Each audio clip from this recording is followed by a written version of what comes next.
Hello दोस्तों। और कल हम लोग डीसी मोटर में बैक ईएमएफ के बारे में और डीसी मोटर का टार्क एफिशिएंसी और डीसी मोटर का टार्क करंट के प्रोपोर्शनल होता है। और कल series and type DC motor पढ़े, उसका करंट, उसका ग्राफ पढ़े। आज हम लोग कुछ इम्पोर्टेंट पॉइंट के बारे में पढ़ेंगे। तो पहला हम लोग पढ़ेंगे मोटर में कब मैकेनिकल डेवलप मैक्सिमम पावर होता है। ठीक, तो लिखेंगे maximum maximum mechanical develop power.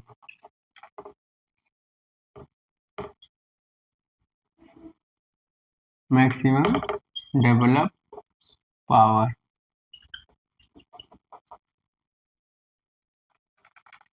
तो मैक्सिमम मैकेनिकल डेवलप पावर कब होता है वही देखना है। तो हम लोग फार्मूला क्या जानते हैं, E B equal to V minus I A R ना होता है। अब हम दोनों तरफ आई ए का अगर गुणा कर दे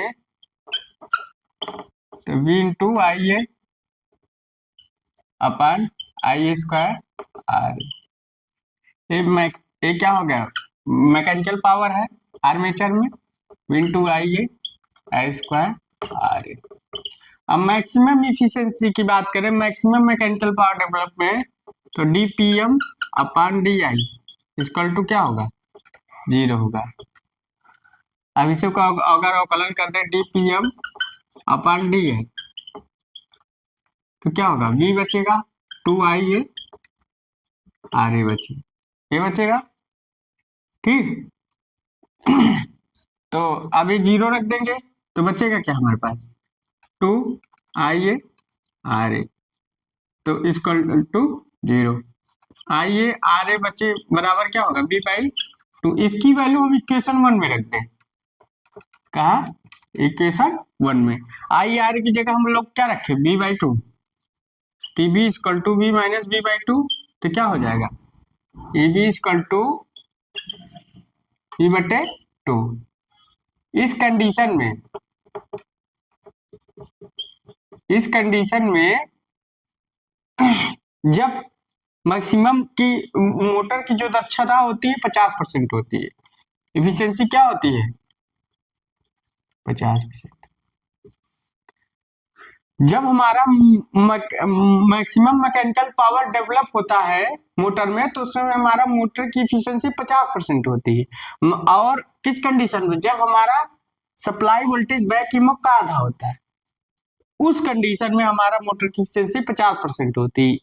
ये सब याद रख लें, कहीं कहीं यही पूछ लेता है कि जो बैक ईएमएफ होता है सप्लाई वोल्टेज से क्या होता है, आधा होता है कि पूरा होता है। तो अगर बैक ईएमएफ की वैल्यू सप्लाई वोल्टेज के आधा है तो हमारा मोटर की एफिशिएंसी 50% होगी। ये रिलेशन जरूर पूछता है, ये चीज कहीं पूछ लेता है। ठीक, उस कंडीशन में 50% उतार लीजिए। तो देखिए हमारा जो मोटर है मैक्सिमम मैकेनिकल एफिशिएंसी कब जनरेट कर रहा है, कब वो कर रहा है। ठीक, तो उतार लीजिए।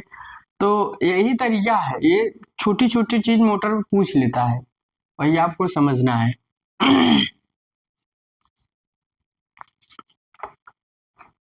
उतार लीजिए।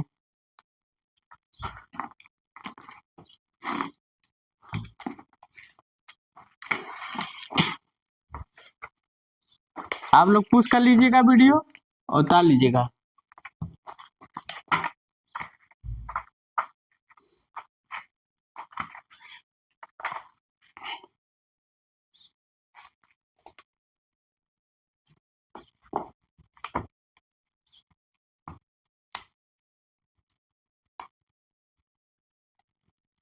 अब आगे चलते हैं, उतार चुके होंगे।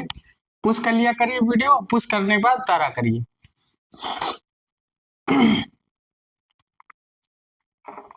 तो मोटर में मैक्सिमम मैकेनिकल पावर डेवलप,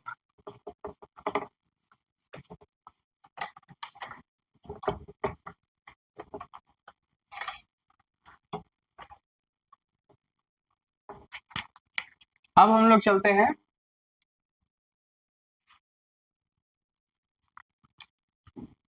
हम लोग क्या जानते हैं, थोड़ा सा हम लोग समझाना पड़ेगा। चलो, मोटर के आर्मेचर टार्क, मोटर के आर्मेचर और शाफ्ट बल आघूर्णों में संबंध या शाफ्ट पावर में संबंध। पहले मोटर के आर्मेचर लिखेंगे, relation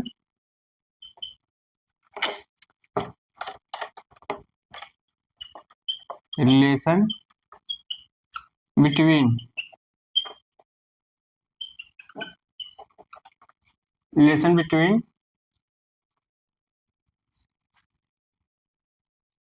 in motor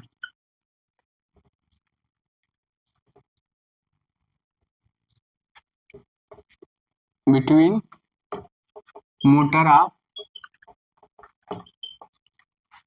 shaft armature, armature power, armature power and shaft power. अभी हमको रिलेशन निकालना है। तो रिलेशन किसके है, मोटर के आर्मेचर पावर और शाफ्ट पावर में रिलेशन। तो हम लोग क्या जानते हैं, P A upon P out और प्लस पी लॉस। ये फार्मूला आया कहाँ से, यहाँ मान लीजिए आपका ये आर्मेचर पावर है, यहाँ shaft power P S H मिलेगा और कुछ लॉसेज होगी पी लॉस। ठीक समझ रहे होंगे। तो शाफ्ट पावर पूरा प्राप्त नहीं तो क्योंकि लॉसेज होती है, तो इसको हम लोग लिख सकते हैं क्या, P बराबर omega T upon omega T S H plus omega T loss. अब हम इसको लिख सकते हैं क्या, 2 पाई एन टी ए अपन 60। समझ रहे होगे। और इसको हम लिख सकते हैं 2 पाई एन, 2 पाई एन या स्मॉल एन लिखे, 2 पाई एन। देखो स्मॉल एन एन का मतलब क्या होता है, स्मॉल एन का मतलब होता है एन अपान कैपिटल एस, ये आरपीएस में होता है, याद रखिएगा। और एन का मतलब होता है आरपीएम में, ये चीज याद रखिएगा, ये चीज ध्यान रखिएगा। Revolution per second, revolution per minute. ठीक, तो चाहे आप स्मॉल एन करिए चाहे कैपिटल एन करिए, तो टी एस एच अपान 60 plus 2 pi N T loss अपान 60। ये तो न्यूटन इंटू मीटर में है, बता लीजिए। अब इसको हम लिख सकते हैं 2 pi N T A upon 60 into 735.5, 2 pi N T S H 60 into 735.5 plus 2 pi N T loss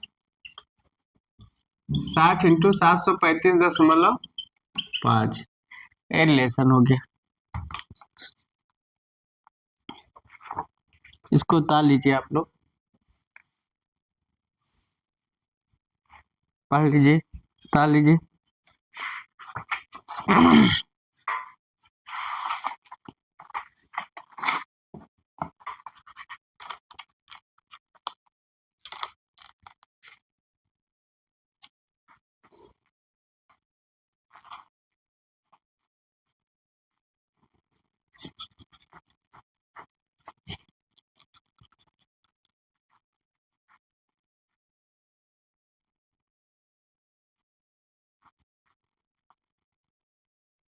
इसको हम लोग ये जो रिलेशन, इसको हम लोग यहाँ तक तो वाट लिखते हैं और यहाँ हार्स पावर में लिखते हैं।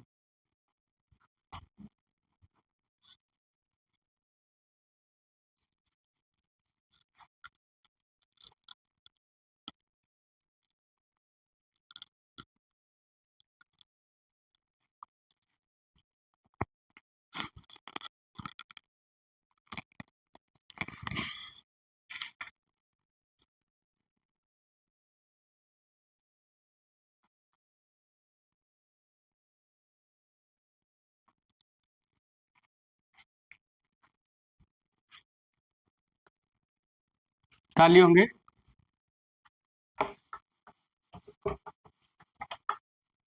अब आगे चलते हैं, ये चीज याद रखिएगा, बहुत काम देगा। मान लीजिए आप क्या रिलेशन फिर निकालेंगे, रिलेशन ब्लैक वाला, relation between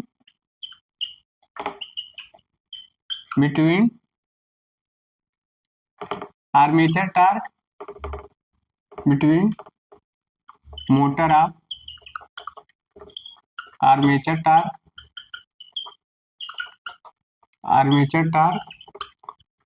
and shaft torque, motor के आर्मेचर और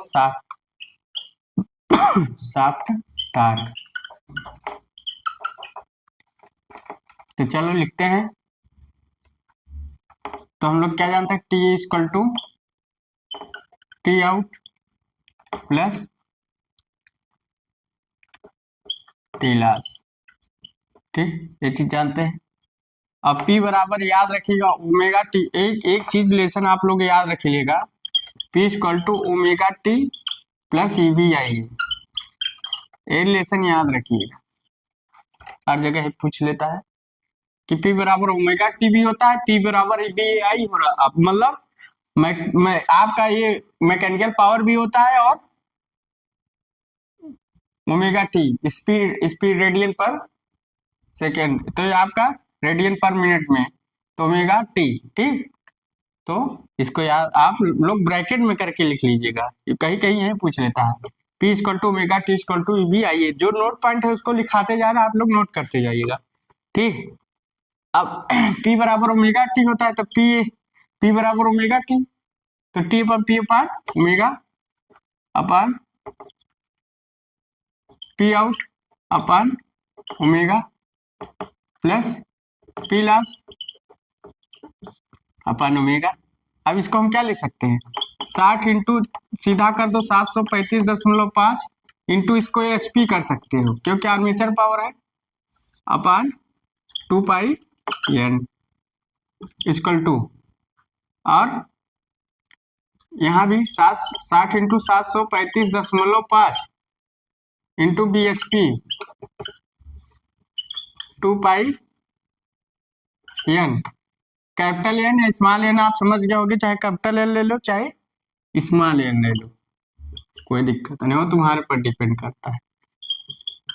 735.5 into LHP horse power, last horse power 2 pi, ये भी रिलेशन निकल गया, ए न्यूटन इंटू मीटर, याद रखिए, लिख लीजिए।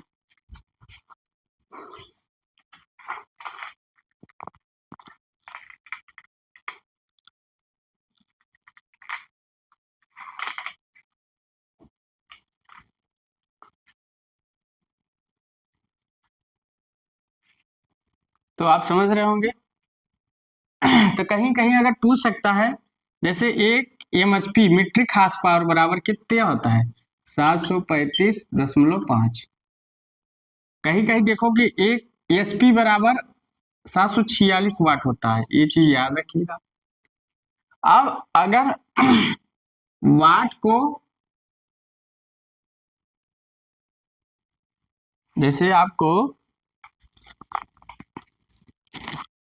जैसे वाट है, ठीक, मान लीजिए आपकी 60 किलोवाट की मोटर है, तो उसे HP में कन्वर्ट करना, तो 735.5 से कन्वर्ट कर दोगे, ठीक, ये वाट, एक MHP बराबर इधर का अपोजिट कर दोगे, तो वाट इंटू 735.5 735.5 या वाट इंटू 1/746 HP पावर, ये सब नोट करके लिख लीजिएगा। अब कन्वर्ट करिएगा वाट को HP में, HP को वाट में। अब जैसे मान लीजिए 2 किलोवाट की मोटर है, दो नहीं, 60 किलोवाट की मोटर है। कल से हमारे पास तो है नहीं, कल से कैलकुलेट कीजिएगा, देखिए कितने वाट की मोटर आती है।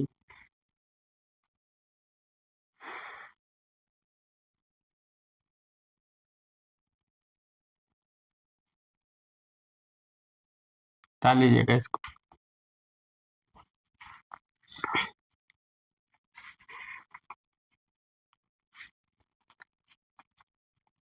आप लोग उतार लीजिएगा, सब नोट पॉइंट चल रहे हैं आपके। पुश करिएगा वीडियो को, और वीडियो को पुश करके उतारिएगा, ठीक। डिलीट करते हैं, मिटाते हैं। तो ये सब रिलेशन दिमाग में बैठा रहना चाहिए, कहाँ कैसा आता है, हर जगह पूछ लेता है। अब देखिए, मान लीजिए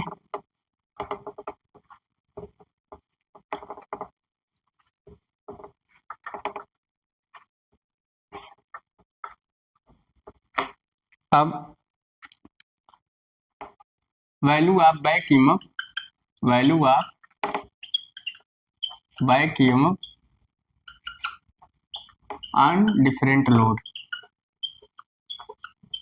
डिफरेंट लोड मतलब डिफरेंट लोड पर बैक ईएमएफ की वैल्यू क्या होगी, वो हमको लेसन लिखना है। तो हम लोग क्या जानते हैं, मान लीजिए EB1 इक्वल टू क्या है, के फाइव इंटू एन होता है, के बराबर P5Z/60 होगा। तो इसको हम लिख सकते हैं EB1 equal to K1 five 1 N1, EB2 लिख सकते हैं K2 फाइव 2 N2। इसको इक्वेशन 1 मान लो, इसको इक्वेशन 2 मान लो। अब इक्वेशन डिवाइड कर दो, इक्वेशन 1/2 EB1 EB2, तो K1 फाइव 1 N1 और K2/5 2 N2। इसे K1/K2 के कर लो, K1 equal to K2 equal to K कर लो, ये आपका भी रिलेशन हो गया। चाहे K को हटा सकते हो काट कर, EB1 EB2 यहाँ फाइव 1 N1/5 2 N2, ये भी रिलेशन हो गया। क्या हो गया, रिलेशन हो गया। अब जहां तक सीरीज मोटर की बात करें, किसकी, सीरीज मोटर में फाई क्या होता है, करंट के इक्वल होता है, तो फाई प्रोपोर्शनल आई है। तो यहाँ इसको हम लिख सकते हैं, क्या लिख सकते हैं, EB1/EB2 IA1/IA2 इंटू N1/N2। ये भी आपका रिलेशन हो गया। किस कंडीशन में, सीरीज मोटर के कंडीशन में। किस कंडीशन में, सीरीज मोटर की कंडीशन में लिखेंगे, series motor, series motor. Series motor में क्या होगा, फाइव प्रोपोर्शनल आइए, ठीक। आप शंट मोटर की बात करें, शंट मोटर, शंट मोटर में क्या होता है, शंट मोटर में क्या होगा, फाइव कांस्टेंट होगा, फाइव क्या होगा, कांस्टेंट, ठीक। तो इसको हम लिख सकते हैं क्या, EB1/EB2, और क्या होगा N1/N2, ये भी रिलेशन होगा, ठीक। डाल लीजिए, अच्छे अच्छे रिलेशन चल रहा है, कहीं पूछ लेता है तो डाल लीजिए। जो back value of back EMF की हो गया डिफरेंट लोड पर, वैल्यू ऑफ बैक ईएमएफ की क्या होती है, EB1/EB2 इक्वल टू N1/N2। तो शंट मोटर में फाइव कांस्टेंट होगा, और सीरीज मोटर में क्या होगा, IA1/IA2 इंटू N1/N2, ठीक। इसको डाल लीजिए।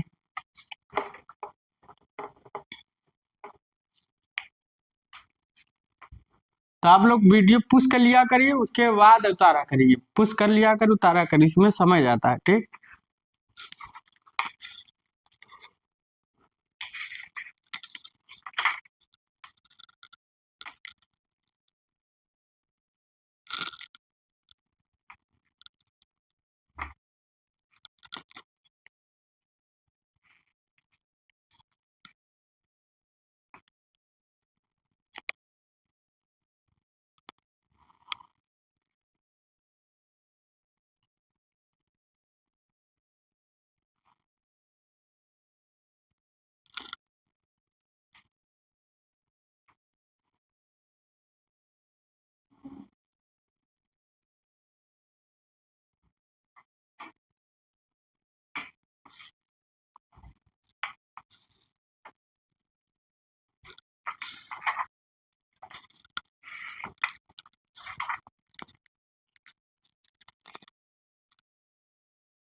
मान लीजिए अब इसको उतार लेंगे।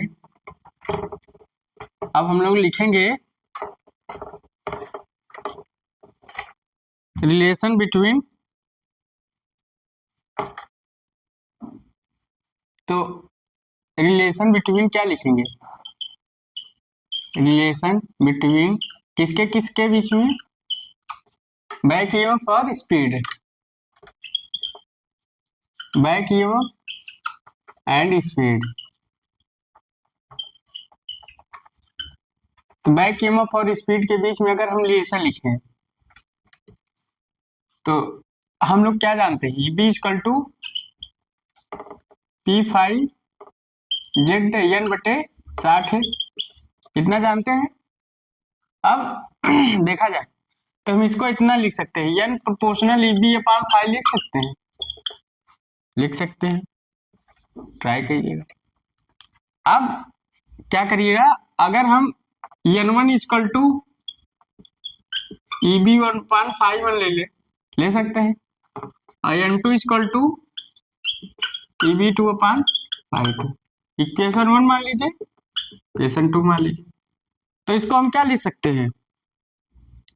इसको हम लिख सकते हैं N1/N2 इक्वल टू करके, के कांस्टेंट रहेगा, के काट दो सकते हो, तो क्या होगा Eb1/Eb2 और इक्वल टू 5 ऊपर चला जाएगा। अगर करोगे तो 5 ऊपर चला जाएगा ना, 5/5 5/5 तो आपका ये भी रिलेशन हो गया। ठीक, अब अगर सीरीज मोटर की बात करें, किसकी? Series motor, series motor. अगर हम सीरीज मोटर की बात करें तो फाई क्या होगा? प्रोपोर्शनल आइए, तो इसको हम इतना लिख सकते हैं N1/N2 और Eb1/N प्रोपोर्शनल, हाँ Eb1/Eb2 प्रोपोर्शनल Ia2/Ia1, ये सीरीज मोटर के लिए हो गया। अगर हम शंट मोटर की बात करें तो, शंट मोटर की बात करें तो शंट मोटर में क्या होगा? फाई कांस्टेंट कर लो, फाई कांस्टेंट, और जब फाई कांस्टेंट हो गया तो क्या होगा? N1/N2 और Eb1/Eb2, ये भी रिलेशन हो। सब रिलेशन निकलता चला जा रहा है, सब रिलेशन मिलता चला जा रहा है। कोई इसको उतार लीजिए फिर। तो हर एक एक वैल्यू जो मैं लिखा रहा हूँ, हर एक एक चीज वो इम्पोर्टेंट है आपके लिए, हर एक एक चीज आपके लिए इम्पोर्टेंट है, आपको अच्छे से पढ़ना पड़ेगा। ठीक, मैं नहीं चाहता कि कुछ छूटे आपसे, कि आप कभी ये नहीं कह सके नहीं बताया नहीं सर जी ने, सर जी ने बहुत कुछ बताया, आपको बता रहे हैं, आप लोग अच्छे से पढ़िए।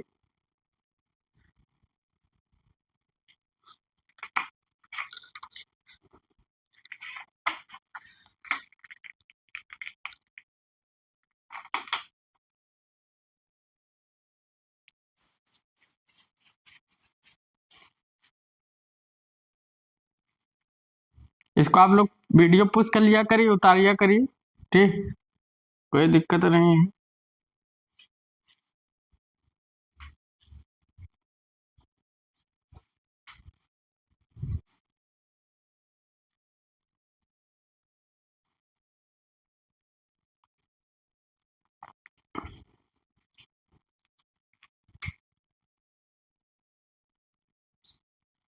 देखिए इस ये रिलेशन कैसे कैसे आ रहा है, मतलब पहले बैक जो वैल्यू ऑफ बैक ईएमएफ का था डिफरेंट लोड पर था, अब जो relation between back EMF speed पर है, देखिए सब धीरे धीरे निकल रहा है। तो सारा ट्रिक आपको याद करना होगा।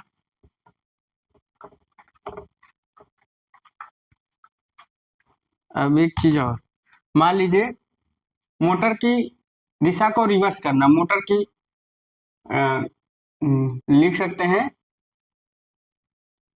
Change of direction of DC motor, change direction of DC motor. Change the direction of DC motor. तो कैसे बदलेंगे वो देखना है। तो कैसे बदलेंगे, हम क्या जानते हैं, टी प्रोपोर्शनल क्या जानते हैं, के मान लो फाइव इंटू आई ए, इतना जानते हैं, जानते हैं ना, बोल दीजिए भाई। हाँ कह दीजिए जानते हैं, जानते हैं।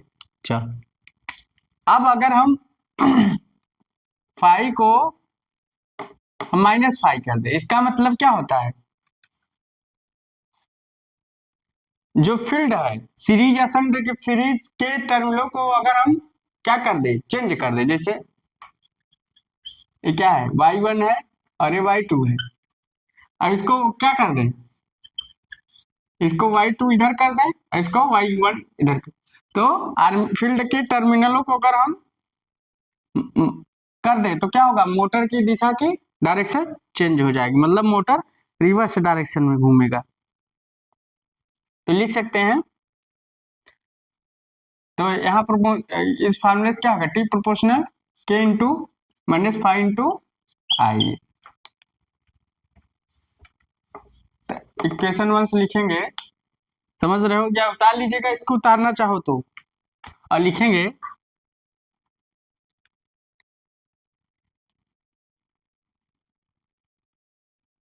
above equation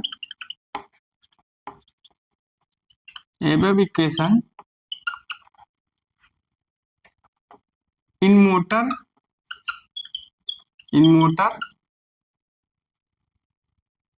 magnetic field terminal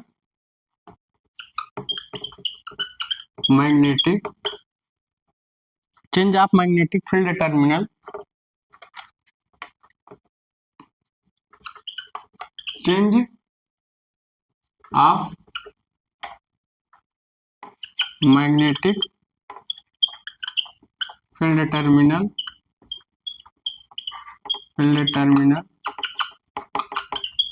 the direction of motor is reverse, the direction of motor is क्या होगा, रिवर्स हो जाएगा। तो समझ रहे हैं, नोट पॉइंट करके लिख लीजिए कि देखिए पहले हमारा जो करंट था इधर से इधर फ्लो हो रहा है, अब करंट क्या होगा, अपोजिट फ्लो हो रहा है, चाहे y1 से y2 कर सकते हो, अपोजिट फ्लो हो रहा है। तो इसका मतलब हमारा जो करंट की दिशा है रिवर्स हो गई, तो मोटर हमारा रिवर्स हो रहा है। ठीक, उतार लीजिए इसको जल्दी।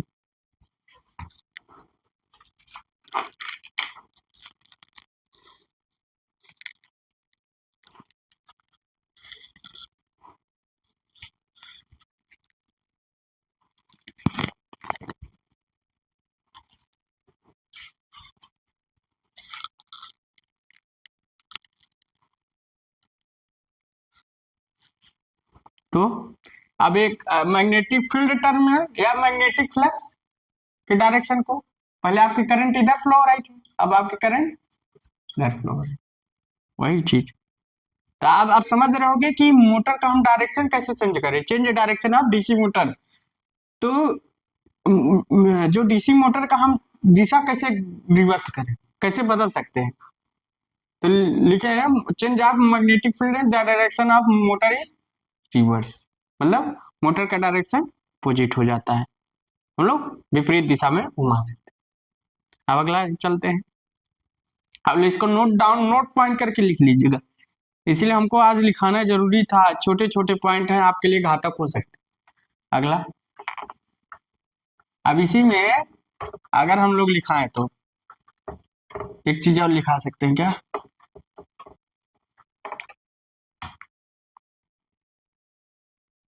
तो अब अगर हम आई को माइनस आई कर दे, मतलब करंट की आर्मेचर टर्मिनल की दिशा विपरीत कर दे, आइए क्या आर्मेचर करंट की दिशा, आर्मेचर टर्मिनल की दिशा, तो हम लिख सकते हैं T इक्वल टू के फाइव माइनस आई ए।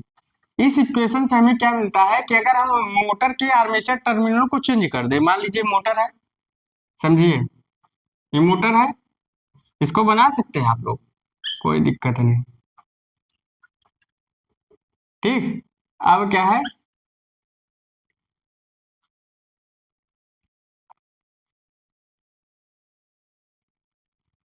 हम्म अभी मोटर का आर्मेचर टर्मिनल है, क्या है, आर्मेचर टर्मिनल है। पहले A1 और से A2 था। अब क्या कर सकते हैं, A2 से A1 कर दीजिए। क्या कर दीजिए, A2 से A1 कर दीजिए। डायरेक्शन चेंज, इसमें लिखेंगे सेम डायरेक्शन।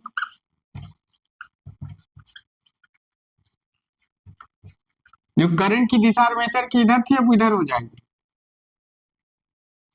यहाँ लिखेंगे अपोजिट डायरेक्शन, इसको मिटा देते हैं। लिखेंगे क्या, अपोजिट डायरेक्शन। अपोजिट डायरेक्शन, यहाँ सेम डायरेक्शन है क्योंकि टर्मिनल सेम है। मगर हम जब आर्मेचर के टर्मिनल की दिशा बदल दिए तो आर्मेचर करंट की दिशा अपोजिट हो जाएगी, पहले नीचे थी फिर ऊपर हो जाएगी। तो लिखेंगे एवब इक्वेशन, एवब इक्वेशन, इक्वेशन 1 इसको मान लीजिए या 2 मान लीजिए। एवब equation 2 in DC motor, in DC motor, in DC motor change of armature terminal, change of armature terminal, change of armature terminal, the direction of reverse armature terminal, the reverse direction of motor, reverse direction of DC motor. उतार लीजिए, important point चल रहा है आपको।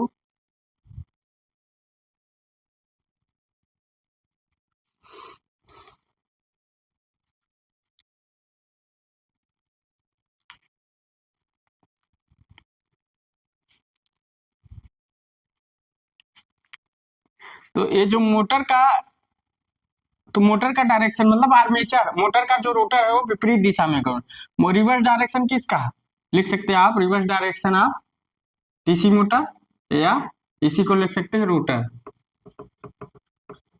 तो motor का जो rotor opposite दिशा में घूमने लगेगा अगर हम आर्मेचर टर्मिनल को चेंज कर दें।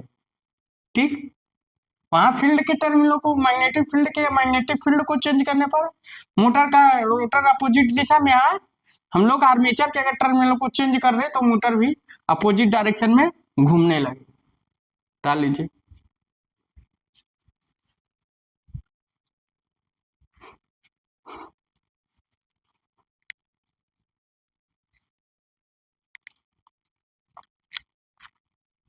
पूछता है क्वेश्चनों में, आप देखो उसको डाल लूंगी। तो आप लोग क्या करिएगा, उसको क्या बोलते हैं, पुश कीजिएगा, उसके बाद आप लोग इसको उतार लीजिएगा। तो मोटर की दिशा समझ रहे हो कैसे घुमाना है, टर्मिनल की दिशा बस कहते हैं मोटर क्या है, कभी कभी क्वेश्चन में पूछ लेता है आर्मेचर टर्मिनल होता है कि आर्मेचर करंट की दिशा होता है, कंफ्यूज करता है, तो आर्मेचर टर्मिनलों की दिशा। ठीक, अब आगे चलते हैं, लिख लिए होंगे। इतने चीज है मोटर में कि एक दिन में लिखाना संभव। अब थर्ड पॉइंट इसी में लिखेंगे, क्या लिखेंगे, तो टी प्रोपोर्शनल के इंटू फाइव इंटू आइए जानते हैं। अगर हम मैग्नेटिक फील्ड की दिशा और आर्मेचर टर्मिनल है आर्मेचर करंट की दिशा को विपरीत कर दे, तब देखो मोटर क्या होगी, के इंटू -5 और माइनस आई है, तो माइनस से माइनस तो कैंसिल हो जाएगा, टी इंटू के इंटू फाइव इंटू आई है। तो इसका मतलब क्या है, मोटर किसी भी दिशा में अपोजिट दिशा में नहीं घूमे, क्योंकि ये आपस में क्या कर दे रहे हैं, न्यूट्रलाइज कर दे रहे हैं। ठीक, तो लिखेंगे इसको इक्वेशन 3 मान लेंगे। Above equation, above equation in DC motor, in DC motor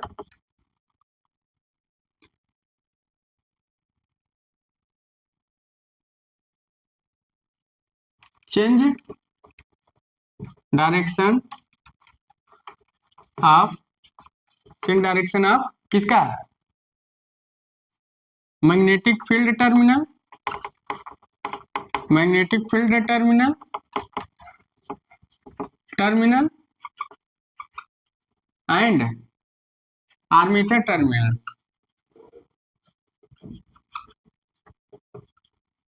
armature terminal.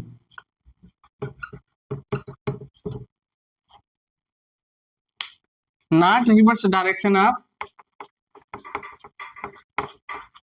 या तो फिर लिखेंगे देन, तब क्या होगा, not reverse direction of, reverse direction of rotor, मतलब तब डीसी मोटर का जो रोटर है अपोजिट डायरेक्शन में नहीं घूमेगा, क्योंकि एक दूसरे को निरस्त कर दे रहे हैं।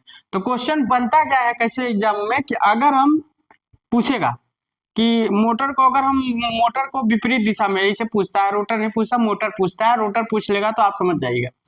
तो अगर पूछेगा कि अगर हम आर्मेचर टर्मिनल को चेंज कर दे, आर्मेचर टर्मिनल फील्ड टर्मिनल को एक साथ चेंज कर दे, तो क्या मोटर विपरीत दिशा में घूमेगी, नहीं घूमेगी, घूमेगी नहीं घूमेगी, तो नहीं घूमेगी। आपको epsilon naught reverse direction of motor. अब कहीं दे दिया अगर ऑप्शन में, और कैसे दे सकता है, ऑप्शन में ऐसा दे सकता है कि मान लीजिए हमने फिर फील्ड की दिशा में, अगर हमने मैग्नेटिक फील्ड की दिशा रिवर्स कर दी तो मोटर रिवर्स डायरेक्शन में घूमेगा कि नहीं घूमेगा, तो घूमेगा रिवर्स डायरेक्शन। कहीं आर्मेचर टर्मिनल की दिशा दे दी, सिर्फ आर्मेचर टर्मिनल को फील्ड नहीं, अब आर्मेचर टर्मिनल की दिशा चेंज कर दिया, माइनस का मतलब आर्मेचर टर्मिनल डिफरेंस दिशा, तो इसका मतलब है मोटर दिशा घूमेगी। अब पूछ सकता है कि मोटर रिवर्स डायरेक्शन में कैसे घूमेगी। ऑप्शन आपका ये आ सकता है मैग्नेटिक फील्ड की दिशा,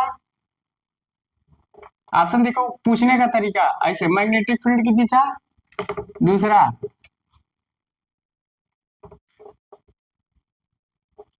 आर्मेचर करंट की दिशा,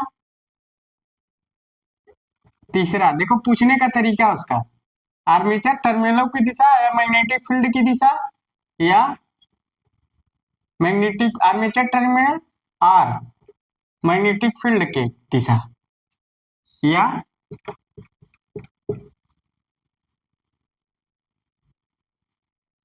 दोनों एक साथ लिख सकता है, मतलब मैग्नेटिक फील्ड या आर्मेचर टर्मिनल, अथवा करके लिखिए। अब इसमें ऑप्शन आपको कौन मारना है कि हमारा मोटर रिवर्स डायरेक्शन कैसे घूमेगा, किस दिशा में घूमेगा, आर वाले में, क्योंकि आर अथवा करके लिखा है, या तो मैग्नेटिक फील्ड की दिशा हम चेंज करेंगे, तो इन दोनों के साथ नहीं लिखेंगे तो गलत हो जाएगा आपका, ये रॉन्ग हो जाएगा, क्योंकि हमको सिर्फ एक ही, या तो हम इसकी दिशा एक साथ, दोनों एक साथ नहीं चेंज करेंगे, बारी बारी से। अगर मैग्नेटिक फील्ड की दिशा, मैग्नेटिक फील्ड की दिशा अगर मैग्नेटिक टर्मिनल की दिशा चेंज कर दिए तो हम आर्मेचर करंट की दिशा नहीं चेंज करेंगे। अगर आर्मेचर टर्मिनल की दिशा चेंज करें तो मैग्नेटिक फील्ड की दिशा नहीं चेंज करेंगे, एक बार में एक ही साथ चेंज करना है, दोनों एक साथ नहीं। अगर दोनों एक साथ चेंज कर दिए तो वो रॉन्ग आंसर आ जाएगा, गलत आंसर आ जाएगा, नहीं चेंज होगा। ये देखिए हमने चेंज किया भी मगर न्यूट्रलाइज कर दिया। तो आपको पूछने का, घुमाने का तरीका बहुत, उसका लॉजिकल तरीका है पूछने का, आपको तरीका हेरना है कि पूछ कैसे रहा है, तो आपको आंसर ये मानना है। देखिए घुमा दिया था ना, बात इसमें सोचते कि मान लीजिए ऑप्शन ही मार सकते थे कंफ्यूज होकर, हाँ ये दोनों, मगर ये तो न्यूट्रलाइज कर दे रहा है माइनस पर, अगर आर करके पूछ रहा है तो ये ऑप्शन सही है। समझ गया, ताली होंगे। तो पूछने का उसका कई तरीका हो सकता है, आप लोग पढ़ कैसे रहो वो समझ में आता है। तो मान लीजिए मोटर का आउटपुट कहीं पूछ लिया, नोट पॉइंट, मोटर का आउटपुट क्वेश्चन में पूछता है, मोटर का output, output of DC motor. देखिए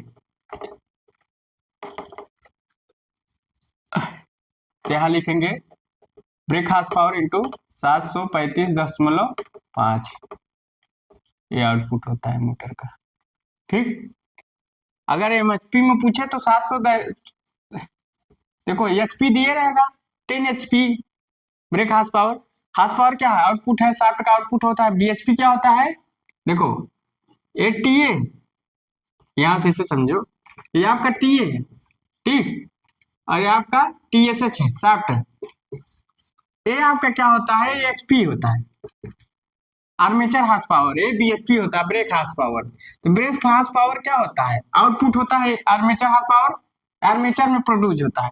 तो ब्रेक हार्स पावर ज्यादातर दिए रहेगा, आउटपुट 10 एचपी एचपी करके दिए रहेगा। एमएचपी में दिएगा, अगर कहीं आपको क्या दिखता है, मीट्रिक हार्स पावर नहीं, सिर्फ horse power, output of DC motor, output of DC motor, तो फिर क्या होगा, अब किसमें दिया रहेगा, एचपी में, सीधा एचपी में दिया है। मीट्रिक हार्स पावर में दिया है, एचपी में दिया, तो यहाँ लिखेंगे बीएचपी इंटू 746। तब हम लोग किससे गुणा करेंगे, 746। अब कहीं का मोटर में पूछ लेता है तो एफिशिएंसी बराबर हम क्या जानते हैं, आउटपुट मोटर के आउटपुट बाय इनपुट। इस फार्मूले में रखकर तो आउटपुट आपका ये होगा, इनपुट ये हो जाएगा, तो इनपुट हम निकाल सकते हैं इससे, तो आपका आ जाएगा। डाल लीजिएगा, इसको नोट पॉइंट कर लीजिएगा। तो किलोवाट को वाट, अगर 50 वाट की मोटर है तो उसको एचपी में बदलना है, 50 किलो को, तो उसको 735.5 से भाग दीजिए, आपको एचपी में मिल जाएगी कि कितने एचपी की मोटर है। ठीक, आप लोग उतार लीजिएगा इसको।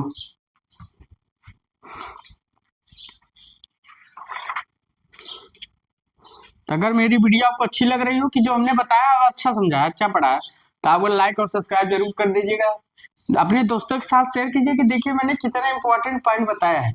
कहीं भी आपको एग्जाम में कहीं फंसा नहीं सकता है, क्यों फंसा ले, मोटर से कहीं से उठा सकता है, तो आप कहीं से भी फंसना मत। आप उसके सामने सारे हमने कंडीशन लिख दी है, क्या कैसे क्वेश्चन में पूछ सकता है। तो अगर मेरी वीडियो अच्छी लग रही है तो आप लाइक और सब्सक्राइब कीजिए, अपने दोस्तों के साथ शेयर कीजिए। So thanks guys.